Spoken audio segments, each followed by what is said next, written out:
Você já ouviu falar dos Cavaleiros Templários, guerreiros que também eram monges, devotos a Cristo e ao mesmo tempo treinados para a guerra? Eles surgiram na Idade Média e deixaram uma marca profunda na história do cristianismo. Neste vídeo, vamos explorar a origem, a missão, a ascensão e a queda dessa misteriosa ordem que até hoje alimenta lendas e teorias.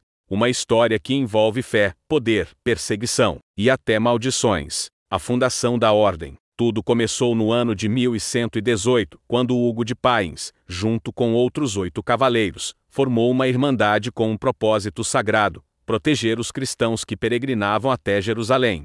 Naquela época, viajar até a Terra Santa era extremamente perigoso. Além dos conflitos com muçulmanos, os peregrinos ainda enfrentavam ladrões e bandidos ao longo do caminho. Esses cavaleiros fizeram um voto de proteger os fiéis. Por isso, receberam o apoio do rei de Jerusalém, que cedeu a eles uma parte do antigo Templo de Salomão. Isso deu origem ao nome pelo qual ficaram conhecidos, Templários. Reconhecimento da Igreja e expansão. A fama da ordem se espalhou rapidamente. Em 1139, o Papa Inocêncio II reconheceu oficialmente os Templários, garantindo a eles privilégios como isenção de impostos e comunicação direta com o Vaticano. São Bernardo de Claraval, um influente líder da Igreja, ajudou a escrever a regra da ordem. Inspirados pelos monges beneditinos, os templários viviam em comunidade, faziam votos de pobreza, castidade e obediência.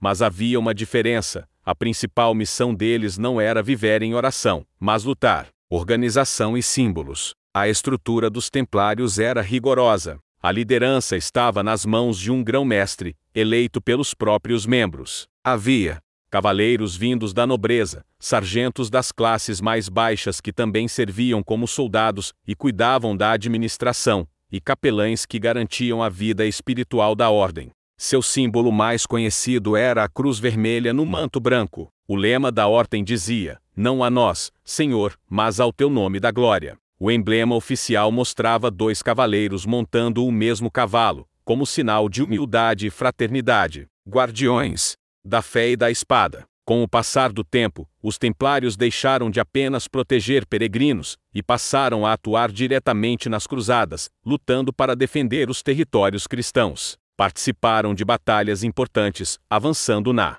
linha de frente com armaduras pesadas e estratégias militares avançadas para a época. Eles também desenvolveram técnicas de construção de fortalezas, criando castelos praticamente impenetráveis, como os que existem até hoje em Portugal. A riqueza inesperada. Embora vivessem sob voto de pobreza, a ordem se tornou extremamente rica. Receberam doações de terras e bens de nobres europeus, além de administrar propriedades agrícolas e fortificações por toda a Europa.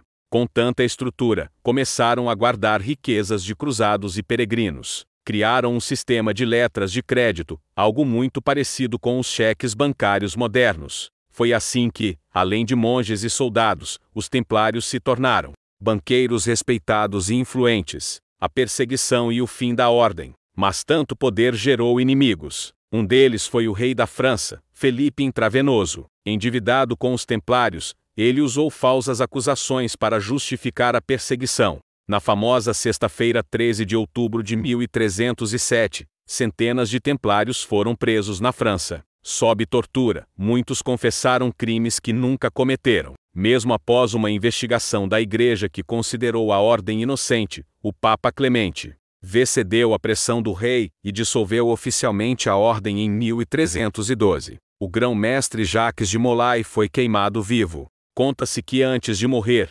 lançou uma maldição sobre Felipe e o Papa, dizendo que em breve se encontrariam diante de Deus. Curiosamente, os dois morreram pouco tempo depois. O Renascimento em Portugal. Enquanto isso, em Portugal, a história tomou outro rumo. O rei Dom Dinis confiscou os bens da ordem, mas declarou não ver culpa nos membros. Alguns anos depois, propôs ao novo Papa a criação de uma nova ordem, que recebeu o nome de Ordem de Cristo. Ela herdou os bens, os castelos, os símbolos e até os membros dos Templários.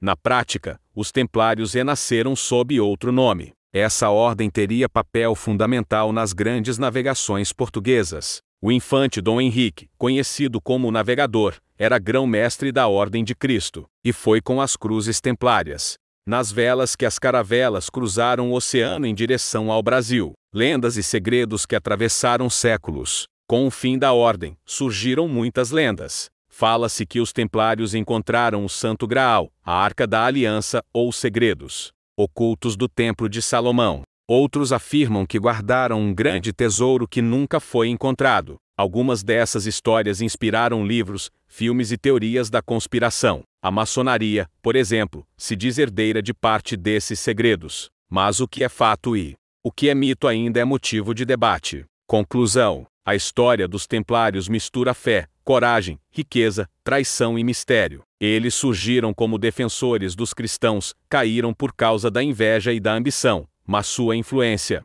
atravessou o tempo. E mesmo que sua ordem tenha sido oficialmente extinta, sua herança permanece viva na cultura, na religião e na história. Você acredita que os templários foram apenas uma ordem militar? Ou que havia algo mais por trás dessa irmandade? Se gostou do vídeo, deixe seu like, compartilhe com seus amigos e se inscreva no canal. Que Deus abençoe você e até a próxima reflexão.